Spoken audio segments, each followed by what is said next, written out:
Hi everybody, welcome to 2021. Happy New Year, and let's hope we're looking forward to a new happy one. Today I've got a really exciting guest, and also today we're being recorded with the video as well as just speech, so you can watch if you're able to. If not, you can listen as well. So my guest today is a gentleman called Gavin Neate. Many of you will know him, some of you may not. He's a really interesting guy, very nice person. He's got lots and lots to tell us. He's got a great business that's very helpful towards people with disabilities. He's going to tell us all about. And he's also going to tell us about his 3 favourite songs. And hopefully give us lots of positive vibes and lighten up our January. You've given me songs already, so I'm not sure I've got the positive. Maybe lighten up or give us impetus and motivation, maybe. Thank you so much. I'm so chuffed to be here. It's brilliant to be on your show. Yeah, I'm excited to have you. When I heard you were coming on, I was like, oh, that's really good. Well, I'm a big fan of yours and have been for years. Whether you're cycling, you're a superstar. Oh, thanks. But we're not here to talk about me. We're here to talk about you. Okay, let's do that. So, would you be able to tell us a little bit about yourself, about where you're from, your career in guide dogs and pre-guide dogs, please? Yeah, certainly.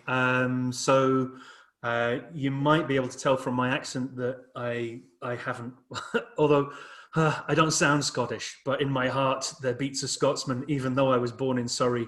I was born in Surrey and left in 1972. So I guess I'd have been, well, I was 3.5 when my parents up sticks and moved to the northwest coast of Scotland, way up high in a place called Alt Bay, which is just south of Ullapool. Sort of if you went to Inverness and then turned left, basically up there in the Highlands. So that's where I learned Gaelic and stuff like this. So this accent belies the fact that I feel like a Highlander. I'm a bit of a chuchter.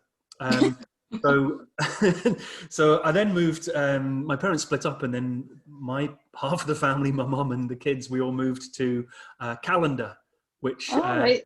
Central Scotland, and I was on the edge of the Trossachs, and I went to Callander Secondary School, and absolutely loved it. Callander's an amazing place to be, and I was was a place called Kilmahog, which is near the Trossachs, right on the edge of the Trossachs, and it was a brilliant place to grow up. And then after that, I pretty much joined the forces and became a military policeman. And my first posting was to RAF Kinloss, which was way back up to the Highlands again. So I went up to Kinloss, go to Inverness and turn right this time. And I spent 3 years there. And then I went out to Cyprus for 3 years, which was the longest I'd been out of Scotland my whole life, despite that. Right. And then I headed back to RAF Lucas, which is Fife, and then spent the last 3 years of being in the forces in Fife. And during that time, I got really excited because just up the road from me, and I was a police dog handler, but just up the road from me was the Guide Dogs for the Blind at Forfar. So I used to go up there and do voluntary work at weekends and show people around the kennels and all the rest of it. And I was so excited about what I might do when I left the forces. And I spoke to them about becoming a guide dog mobility instructor because obviously I had a passion for dog training. And they said, well, we've seen how you work, and we've seen how good you are with people and how much you love the people. Oh. How do you fancy applying to be a guide dog mobility instructor? Which, for those of you who don't know, is the person who trains the person how to use the dog.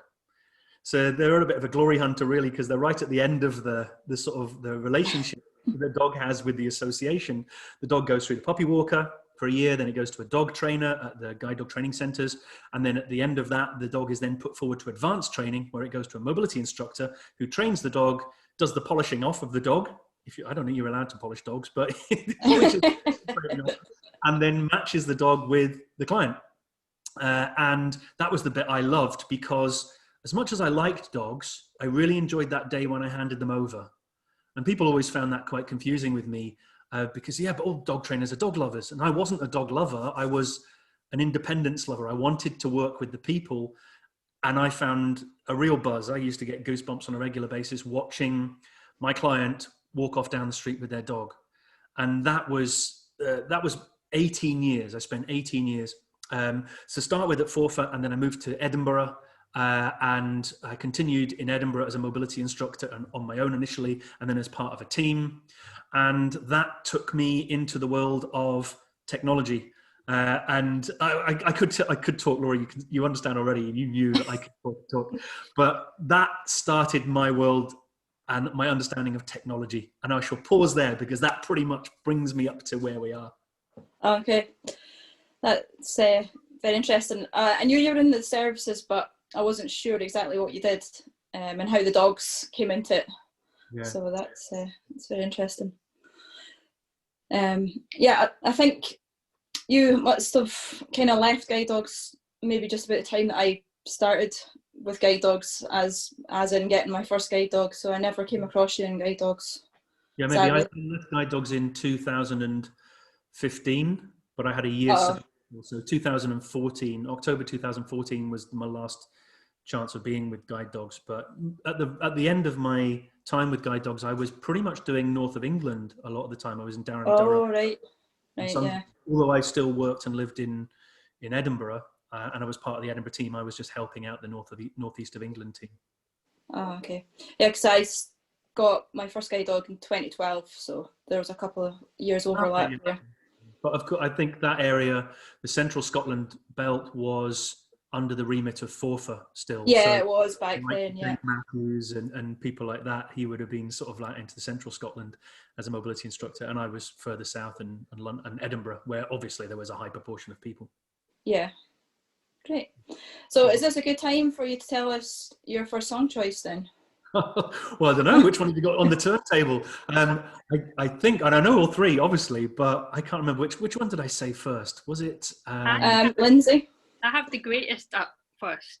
Oh, The Greatest, right. So this one I only really started listening to this year, and it was because of the video. And I love the song. I mean, and James Blunt is a good artist, and I kind of like his character because he's good on social media. But the song itself, the video, if you can't see it, then get somebody to audio describe it. But it's all about the health care services and the effect that dealing with people living with COVID, or indeed dying with COVID, it really affects him and affects the people.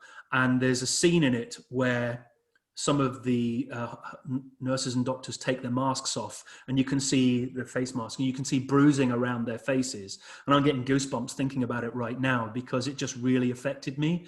And this whole year I've been thinking about those people, and they continue. When we think of other things, they are continuing every single day. So that's my first choice. It's quite an emotional song. That's a nice song. Oh my word. Yeah. The video is amazing, and because it's real live shots of people dealing with these situations and high-fiving each other at the end of a shift, or when somebody survives and leaves the hospital. I can feel myself welling up thinking about it now, because I can't imagine it. I don't think anybody can unless they work in the hospital to see what that must be like. Oh, dreadful. But brilliant at the same time, because humans are amazing. Yeah, and without them, where would we be? Goodness me, what can I say? Yeah, but James Blunt is, I quite like him, and he's also an ex-serviceman. Yeah, he's an ex-officer, though I was never an officer. But he was was he Royal Artillery? I think he was Royal Artillery. I'm not entirely sure. Yeah, he's great on social media, though. He's always got great put downs, because people are always slagging for being too earnest, but he's a very, very funny guy. And that particular song, I think, is very, very powerful and very timely. Exactly. Yeah. He was on Celebrity Bake Off, and he was quite funny on that, actually. I remember that. Yeah, he was good. He was making some, I can't remember the cake he was making, but he was making some like really complicated cake. Like it was all, I can't remember what it was meant to be, but it was very intricate. It was really funny. To give it a watch. Be brave to try anything like that. Yeah. So, would you like to tell us a little bit about your company, Neatbox? Yeah, well, the startings, I kind of left off when I talked about technology before. I kind of left off the bit that got me all excited about technology, which I guess was 2003. Obviously, I was still in guide dogs, and somebody said, "Oh, do you fancy being involved in this project that they're doing down in?" I think it was or wherever it was an office down in London, near London, with guide dogs. And they said, oh, they're doing GPS. And back in the day, it was a Trekker. I think it was the big computer you had on your side, and then a microphone or a speaker. And it cost £1,500, but it basically was one of the earliest GPSs. And I got involved in that. And then in 2006, I had people turning up to train with guide dogs. And they had, in fact, before that, they turned up with the Nokia N95, which was the last good Nokia slide phone. It was like a slide phone that stuck. Okay. You could have speech on it. But the speech cost 180 quid. And then Apple came along, and they had brought along the iPhone 2S, I think it was, and that had voiceover on it. So I had people turning up on class, and their phones were chatting to them. And I was like, wow, this is amazing. This is turning the corner. So I used to do tech talks on the class, and it would be like an hour during the week sometime when it was raining, when we didn't want to go outside, and we would all sit around and talk about the latest technologies and who was using what and what they found useful or what they would like to try or what they'd heard about, and we would play games on the computer and things like this, and we were just learning about technology. And then I had it every class. I would do this tech talk, and I became really interested, so much so that I then moved from an Android user to an iPhone user, and I started learning voiceover myself. I'm relatively proficient. There's a few parts I'm not very good at. I would say I'm similar with Braille. I can do stage 1, but beyond that, I'm not very good. But the experts, anybody who uses voiceover on a regular basis, they know all the shortcuts and they know everything. It's just amazing to watch. And I used to go into mobile phone shops, and I used to go up to the mobile phones in all the shops, and I would go and put them onto voiceover, and then I would turn the screen curtain on, and I would turn off voiceover, and I would walk out. So you could just. And they hated you then. Well, it was guerrilla tactics, because I wanted staff to know about voiceover. So if they came up to me and they went, and if they knew about it, they would just turn it off. If they didn't know about it, they would go, "What's wrong with this phone?" And somebody in the store would know how to deal with it. So then they would learn about it. And I thought, this is a brilliant way of teaching people about how accessible phones can be. But it was just guerrilla. It was just me messing about. But I would do it with clients, actually. We would go and do it together, and they would turn it off and I would turn it off. Oh, it's so funny. Yeah, I would have loved that. Oh, I know. We'll do it together. Okay. It just felt like we were being rebels and doing something from within, busting the system from within. But that wasn't really making a big difference. But I then started to see things within my job that I thought I could influence or I could change, or not that I could change, but I just thought, I wonder if. And the first one was when my clients and I would get to a pedestrian crossing, they would invariably get up to the down curb. They would put the long cane down, or they use the guide dog, and they would stand at right angles to the crossing. The dog would sit, and then they would put their right hand out and find the crossing, the pole. Mm-hmm. And invariably they would either hit somebody who was standing next to them, or they would crack their hand off the pedestrian crossing box, or the box wouldn't be there and it would be back against the wall or something like that. Especially with new routes, it would be very hard. Yeah. And I just thought, wow, they're having to press a button. And if they press the button and hold on to the cone, if there wasn't an audible signal, when that then turns, they've already lost their orientation. And if you're starting the crossing with poor orientation, you get halfway across and you could be going in any direction. And I'm saying, I know people will be listening to this right now who are nodding their head and going, yeah, that seems to be really wrong. Why would I'm trying to get my orientation and I'm holding onto a cone that's nowhere near the curb edge. So I just thought, well, wouldn't it be good if I could press the button with a mobile phone? Wouldn't it be good if, while the phone was in my pocket and I was standing next to the crossing, the phone just pressed the button for me without me having to take my phone into my hand? And I said that to a friend of mine who was an entrepreneur, and he said, why didn't you do it? And I said, well, because surely there must be other people doing this stuff. And he went, have a look. So I searched on Google, I had a look around, couldn't find anywhere in the world where anybody had ever done this before. And I just thought, well, why not? And I had, I'm a charity worker, so I didn't have loads of money, but I had saved £10,000 in my bank account. I think it was £11,500. And I thought, well, and I was single, didn't have any children. My mortgage was getting paid. I had somebody who was helping me pay my rent. They were paying rent and it was helping me with my mortgage. And I just thought, I've got savings. I'll spend that. I'll see if I can make something that I could put into a pedestrian crossing that would be able to press the button. So I thought, well, yeah, that'll last ages. I thought maybe £6,000 will do it. 10 grand went boom, just like that. And I suddenly were in a situation where I was like, wow, this is insane. Business Gateway, I approached them and they said, oh, right, okay, if you start a company, then you can get support from Business Gateway and you'll get 40% back on any money you've spent retrospectively. So if you spend £100, you get £40 back, which makes perfect sense. Spend £10,000, you get £4,000 back. Really, really useful if you're starting a company. So I joined Business Gateway.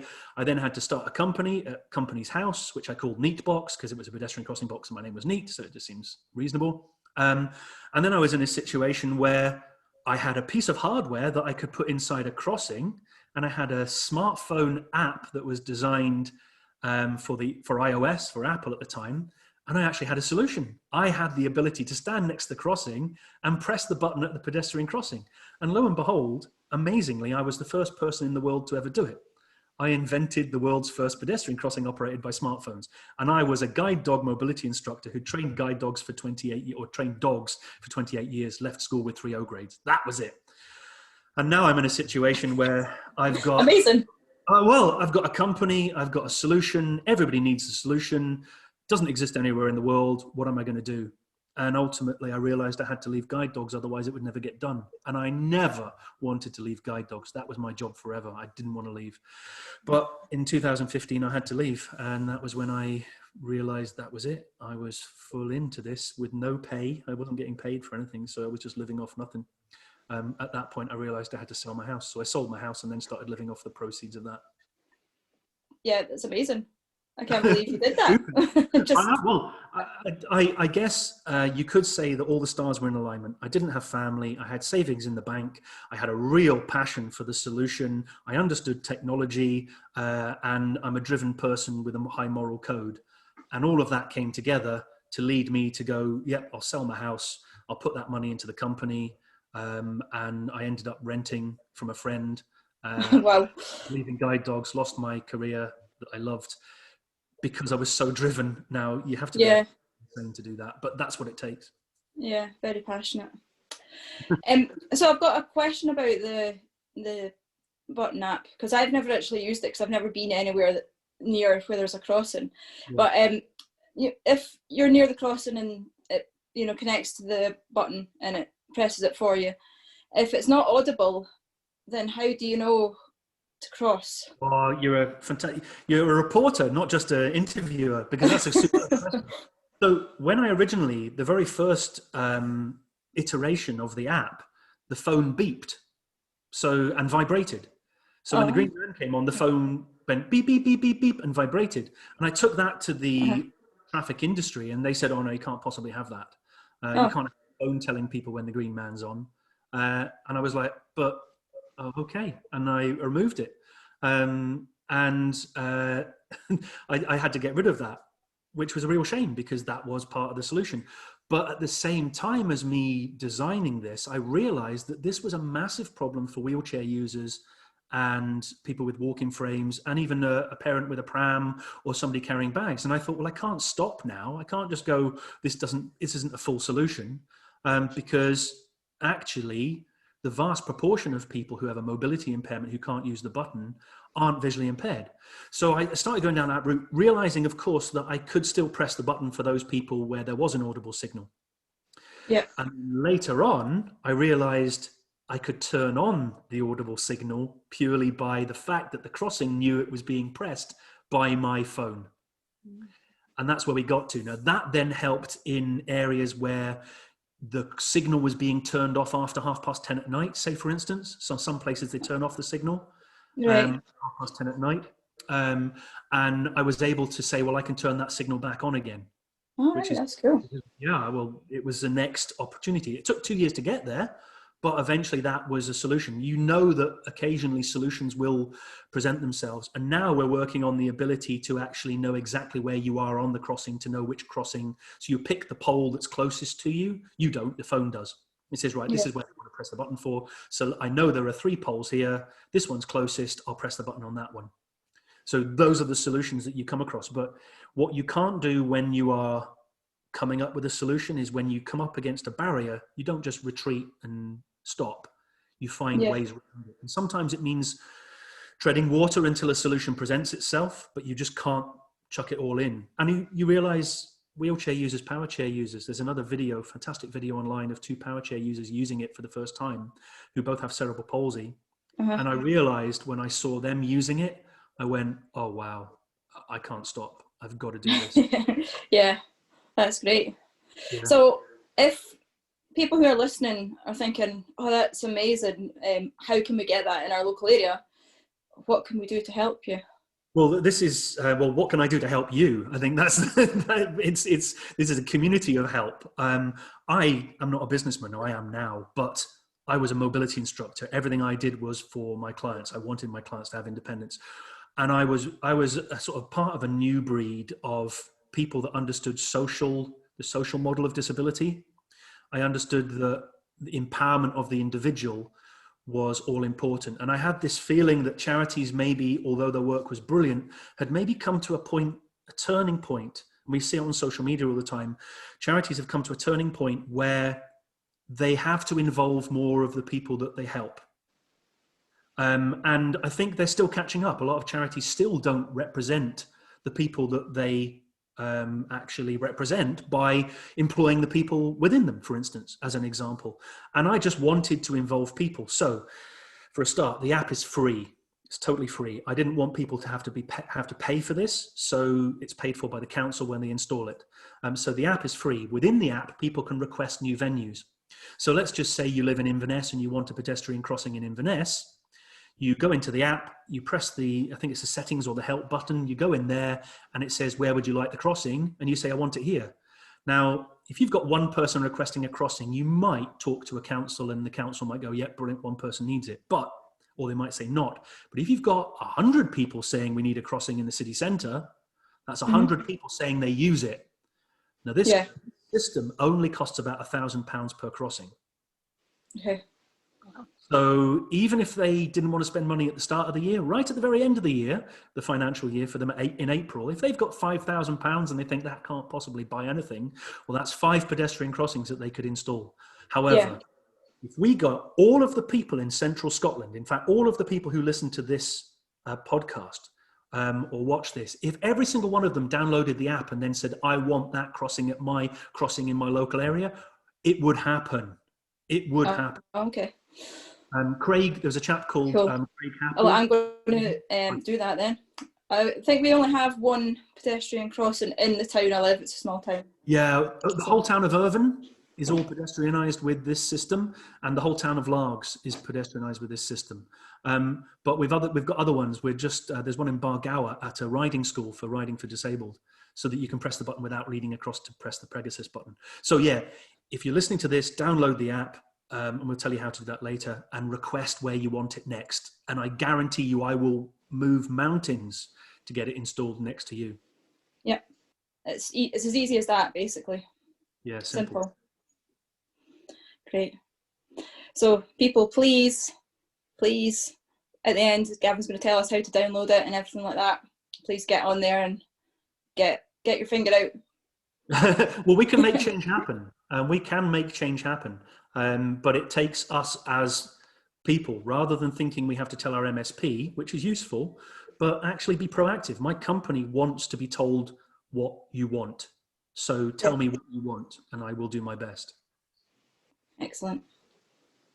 So I think this is maybe a good place then to ask you about your second song choice. Sorry. If you can remember which one you requested. Yeah, I know. I love this. Second. This is George Ezra, and this is Paradise. Which I didn't know. Again, I didn't really know George Ezra, but he was introduced to me by a lady called Kim Kemp. Kim lives in Glasgow. I met Kim at I think, muscular dystrophy conference. Kim came up to me after I did a presentation and she said, where have you been all my life? Because I was talking about this app called Welcome, which we're going to talk about later. But Welcome was all about how you improve customer service. And Kim became a real firebrand for this. She was like, everybody needs this. And one day she contacted me and she said, Gavin, I was listening to this song and it told me the lyrics told me about the freedom you get when you go through life and find something that is useful to you. And when you move towards that with positivity, you can change the world. You can change your own world and then ergo other people's. And there's a few lyrics in there, I think, as a lyric about rolling. And as a power chair user herself, she was like, this is it. I want something. I'm rolling down the road. I'm going somewhere where I know they're going to be great when I arrive. That makes me feel like I want to leave my house. So it became a bit of an anthem for Neatbox and for Welcome, which was the app. And yeah, it was Paradise by George Ezra. Love it. Lyrics are brilliant in that. It's got a real motion behind it, hasn't it? It feels good. Yeah, it's definitely a toe tapper. You do, you end up boogieing to it without you knowing you're doing it. Which I know. Yeah. It's a really just cheery, happy song. Maybe we could put the links to the songs so people can listen to them at the end. Go up on YouTube and things like that, so I can put the links to the songs. That's not a problem. Absolutely. Yeah, because YouTube give us rules of we can't listen to too much music. So sadly, it's just little clips.